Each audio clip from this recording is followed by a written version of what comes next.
I'm a nurse by profession. Currently, I'm working as a medical representative. Part-time model din ako. And then, I'm doing AIM Global part-time din. So, paano ako na-involve sa ganitong business?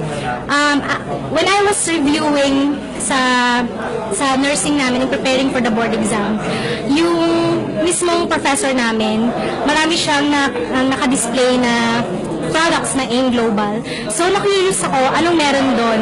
So, nag-conduct siya ng business training and then hindi kami umattend. And then after board exam, naghanap ako ng opportunity na pwede kong i-part-time.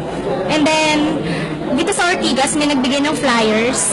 And then, sabi ko, i-grab ko yung opportunity na yan. And then, nung nakita ko yung mismong business and the system, nagustuhan ko siya, ginawan ko agad ng paraan, and then, nag-join ako sa AIM Global.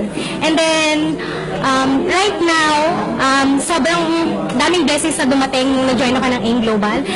Napakalaki na ng grupo ko sa Saudi, sa Singapore, sa Italy, and then, ginagawa na ng buong family namin yung business. And napakasaya kasi nitong darating na March 2, awarding ng Silver and Gold Executive, isa ako sa aakyat. So, ngayon, sa lahat ng hindi pa member, hold on your dreams, hawakan niyo yung mga pangarap niyo dahil sa AIM Global, everything is possible. Kung nangyari sa amin yung mga pangarap namin, kung naging successful kami, I'm sure magiging successful ka rin. Dahil dito, sama-sama nating abutin ng tagumpay. Power!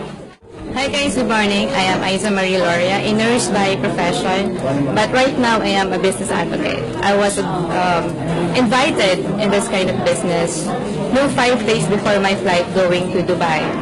But sabi ko, nung matin ako ng seminar, I have to decide kung mag-i-AIM Global ba ako or mag-a-abroad going to Dubai. So, at that time, 3 days before my flight, sabi ko, it's time for me to hold on to my team. So, nag-AIM Global po ako. I sacrifice everything. These 50,000 to 70,000 na sahod sa Dubai, I sacrifice it all. And ngayon, I'm doing AIM Global for almost a year na. And kumikita na. Malaki-laki na rin kita, malaki-laki na yung grupo. Most of my group outside the Philippines. So, mostly international po kami. So, 2 years from now, I am seeing myself na nagbabakasyon outside, travel with the family, then with my siblings, yung sa mama ko, yung papa ko, and then my own family na rin siguro.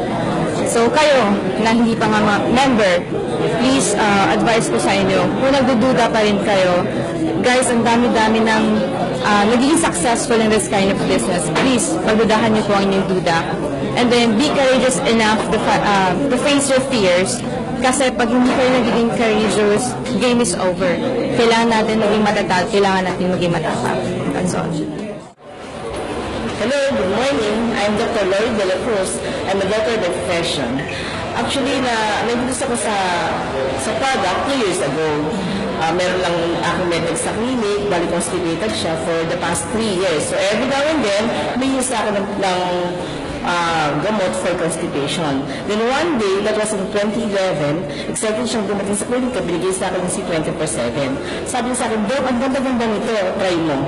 Pwede i-share ko sa'yo. So sabi ko naman, there's nothing wrong kung makikinig ako. So sabi ko, okay, sige ka ako. You can show it to me. So pumunta sa clinic sa akin yung isang nurse and a musician. So inutugo sa akin yung product. So ang nangyari, sabi ko, pagbibigyan ko lang, kaya lang, sobrang ganda ng product. So sabi ko, pwede ko siyang i-try, baka totoo. So, ginamit ko yung product, and yun pala the reason bakit ko siya, ba't ako umoo. So, 3 days after, mother ko kagad ng benefit doon sa product, kasi ang mother ko is a stroke patient. So, ang nangyari, every now and then, nagsisissue yung mother ko, susumpong siya ng stroke, usually yan, mga 3 to 5 days bago siya makarecover. When I use the product, ang nangyari, in just a matter of 14 hours, ang mother is nakarecover kagad, nakalakad, and ang ganda-ganda ng effects sa kanya. So, ang ginawa ko, instead of using the synthetic vitamins, ang ginawa ko, nagpalit lang ko ng product, which is organic, natural, Punta ko lahat sa pasyente ko. So, ang nangyari, ang daming result na maganda hanggang marami pang tulong patients. And di lang pala gano'n, nakapatulungan sa patients at the same time, maganda yung nabibigyan sa kanilang opportunity. So, ang nangyari, 6 months after, there was a promo, the Hong Kong trip. I hit the Hong Kong trip when I was doing the business part-time.